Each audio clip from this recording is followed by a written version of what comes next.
Hello, this is my portrait of the Ozark Howler that I'll be drawing and telling to you all at the same time. Welcome.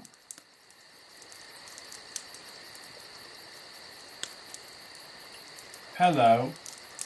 I come here to talk to you about the Ozark Howler in written works of sometimes fiction, sometimes not really sure, but a folklore perhaps. Um, so I wanted to start out with a story that was from the collection that came out, I believe it was in the 1930s. It was Tales of the Ozark Howler was the name of the collection. But the story in there that was included, along with testimonials and other things, was called The Lost Log of Grace. Grace was the name of uh, of the person who wrote these logs, and many of them were lost. Um, but he says in his 42nd entry in that log, uh, of some things made, they shouldn't be given to the mortal world. It gave me dreams last night of Harriet Inn. Best I can describe, a severed horse head was worn by a tail, and it looked in my room, only I wasn't sleeping. I walked to the window and looked to the street, and there I saw the tail's body, that being of a dark, hairy monster. Moving on from the bulk of the body, I saw Ezzy's head turn up to face me. He was different. That was like the horse, a horse's head. I believe his horse's name was Ezzy. Was different. Aside from most of his head being covered by dark fur, two long horns at the top had me captivated, and his mouth was moving too. I was too far up to hear him, but I could tell he was talking to me. The horned, monstrous freak was talking to me, and seemed to smile the more I watched him, and the more that impossibly long tail made my horse's head nod. Well, that's remarkable. These logs are from the late 1800s of a person who was going along the Mississippi River, but had been going further west all the way out to the Black Hills, but got lost and had many harrowing adventures. And the lost log of grace, if only we had all of those logs, then perhaps we might understand more about the Ozark Howler, which was also known to be in science fiction. If we fast forward to the 20th century, in fact, the second half of it, then we have a story, a short story, that was published in the science fiction magazine Cryptic Universe. Now, we all know the Ozark Howler. Our mothers and fathers and their mothers and fathers passed that knowledge down to us.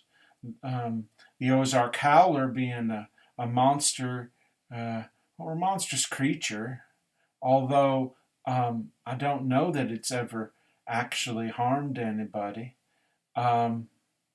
It does have the shape of a predator, so, you know. Anyway, the Ozark Howler is, well, it's a great big shaggy beast about the size of a bear. It's not a small thing. You'll hear some people on the internet say things like, oh, well, maybe that's a bobcat that you saw, or maybe these stories are all about, oh, a cougar, and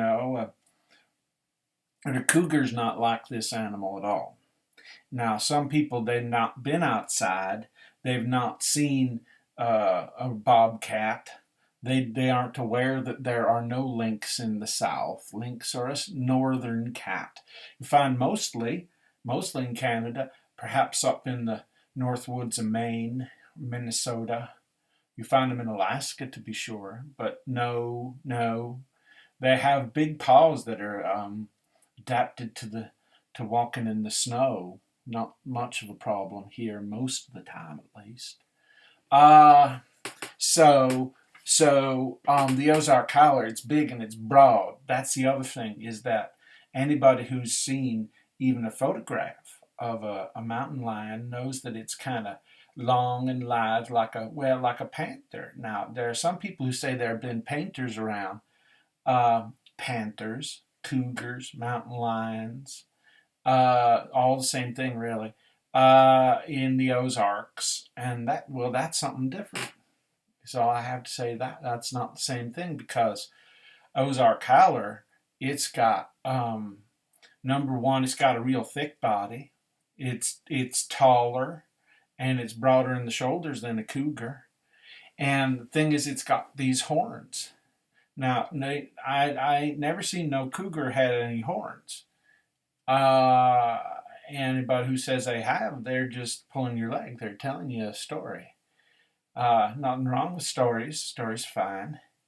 Uh, but well, the other thing about the Ozark Howler is it's got real shaggy fur, and those cougars, they just don't. I mean, in the wintertime, I imagine their coat, or if they're living up in the mountains, might get thicker a bit. But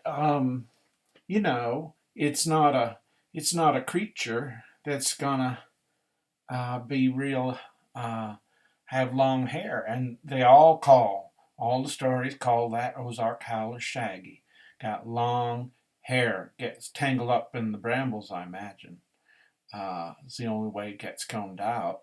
But there you are. It's got a beard, kind of a long beard on in the front of its face. You might call that part its chin. Though I don't know, does a creature like that have a chin? Don't know. Don't know. So the other thing's got red eyes, red eyes, and not because it's been up all night. Although it's said to be a nocturnal creature, which is the habit of many wild animals, predators, come up at you in the middle of the night and take a great big bite out of you. It's got these red eyes, and they say they glowing. And the other thing that just doesn't fit any other animal I know is that though it's got like this great big body, it's kind of like a bear's, in its size and its strength. It's got a long tail, not a short one. It's got a long tail. It just sticks right out there, like a kitty cat's.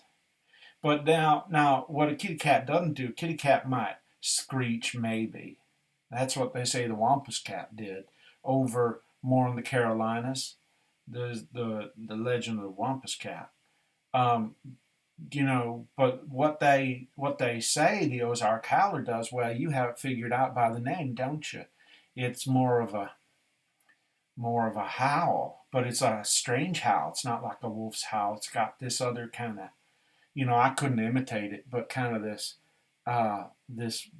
like sharp edge kind of horn, like a dented trumpet, you might say, kind of in the back tones of that howl.